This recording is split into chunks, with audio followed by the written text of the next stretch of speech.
Now, where in Wisconsin can you simply take a stroll out to an island or even ride a tractor out to an island to visit a 140-year-old lighthouse? Well, riding a wagon pulled by a tractor through Lake Michigan has been on my gotta-do list for a few years. We'd love for you to visit Cana Island in Door County, Wisconsin with us through this video.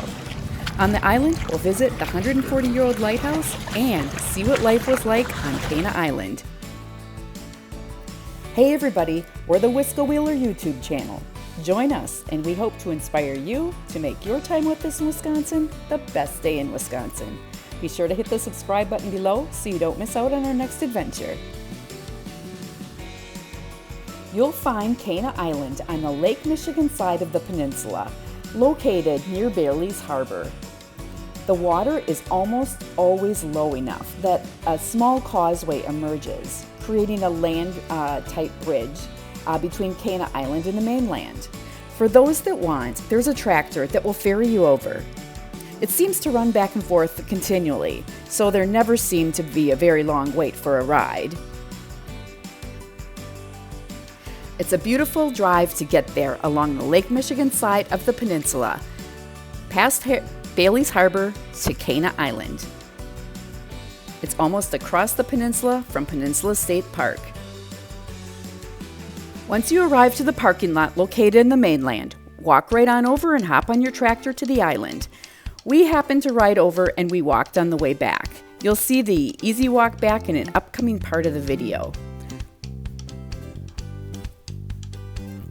The breezes off Lake Michigan can make for cooler temperatures than on the mainland, probably about 10 degrees or so.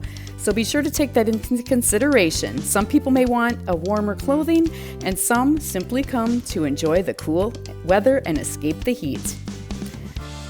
The tractor will drop you right off at the Welcome Interpretive Center. Here you'll be able to learn more about the island and lighthouse. You can view the historic photos. This one is from 1940 and this from 1883, still looking much as it does today.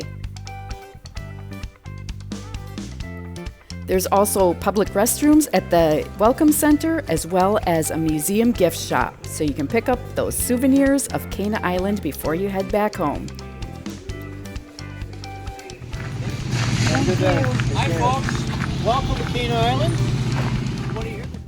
Once you're done exploring the Welcome Center, head right on outside and follow the path.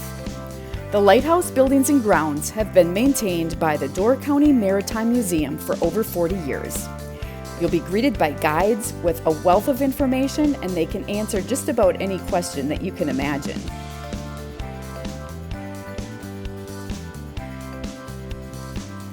Then you can go about and explore leisurely on your own.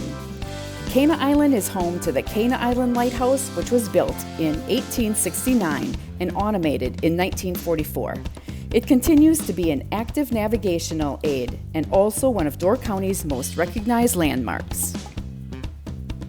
Our first stop was the Workshop Barn, built in 1885 and restored in 2017. Inside, you can view artifacts that have been found from all over Cana Island. Bottles, cans, wooden boxes, tools, and other miscellaneous artifacts.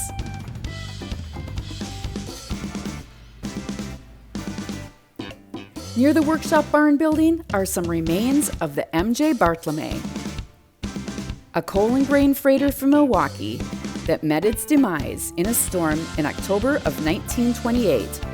Over the years, pieces have washed up on shore.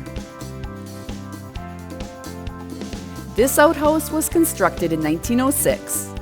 Due to the solid rock, only a couple of feet below the surface, buckets were used for the waste instead of a deep hole. Now be sure to note that the structure is no longer in use, so be sure to use the restrooms at the Welcome Center.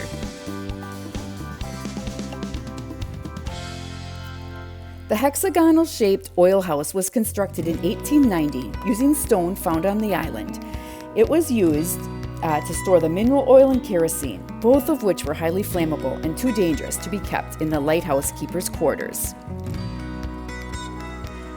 The keeper's dwelling and lighthouse tower were constructed from Milwaukee Cream City brick in 1869 and lit in 1870. The brick tower deteriorated quickly from the storms and icy winters, and in 1902, steel cladding was added to the tower, protecting it from the elements. When you enter the keeper's dwelling, the first thing you'll see are the cooking and kitchen area. The room was originally the woodshed and root cellar for storing food supplies. Soon after construction, the keeper converted the space into part of the kitchen. There is a wood-fired stove right next to the steps in the kitchen. You'll see the pantry and sink area with hand-operated pump to lift the water from the cistern in the basement.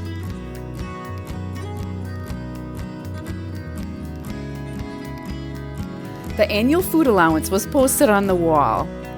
It seemed that beef and pork made up a huge portion of their diet that was supplied for them.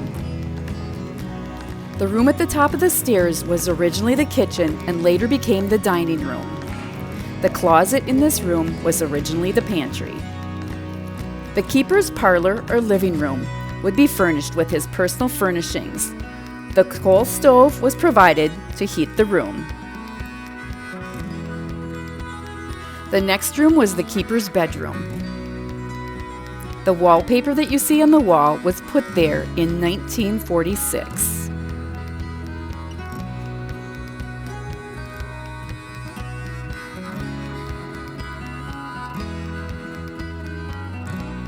Down the hall was a small room used to store the oil for the light. The room became the keeper's office, as you see it today.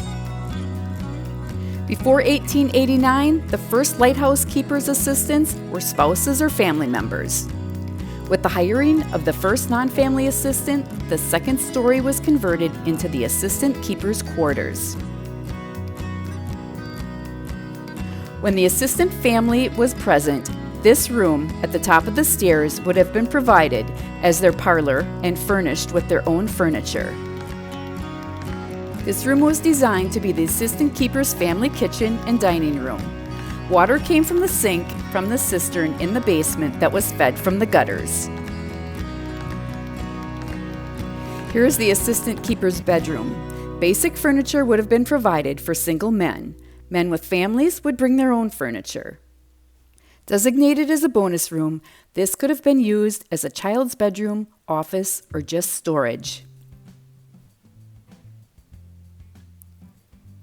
The 97-step cast iron circular staircase leads to the watch room.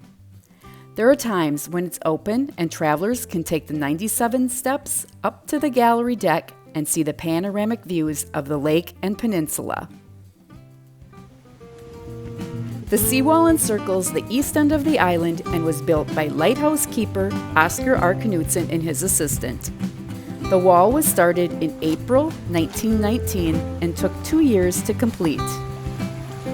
It was put in place to help keep water out of the house and grounds.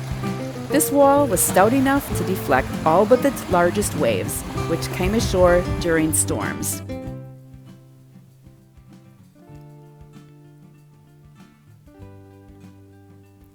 There are several areas of the wall that will give you access to the beautiful shoreline and Lake Michigan. It's a great place if you just want to sit down for a bit and relax and soak in the sunshine. And it's a great place for photo opportunities too. The Cana Island Lighthouse was listed on the National Register of Historic Places in 1976.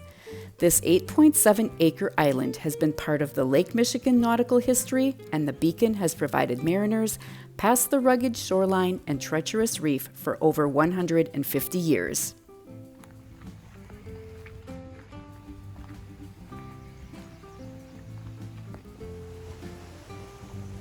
When you're ready to head back, you can either walk the grounds back to the tractor or walk the wooded trail. The trail's an easy, natural terrain that follows the shoreline. A nice short hike and a chance to be shaded and enjoy the wonderful scent of the pine and cedar trees. The trail ends back at the Welcome Center. The development of the Causeway is somewhat of a mystery. One idea is that it's been filled in, but there's no documentation as to that type of a work, and it seems more likely that it formed naturally. Waves beat around the island in a unique pattern, and when the lake is high, they meet over the causeway. There was a heavy windstorm on the Halloween of 1986, and that was a record high water period. It washed away the end of the road on the mainland side, and at the same time, rocks were deposited in the causeway and raised its level an estimated 12 inches. Some years the causeway is above the water and usable. During high water periods, the causeway is underwater, which requires visitors to wade to the island or take the tractor's wagon. During the early years, boats were used to bring supplies from the mainland to the island. The Lighthouse building and grounds have been maintained by the Door County Maritime Museum for over 40 years. We'd like to thank them, and we hope they maintain it for many more.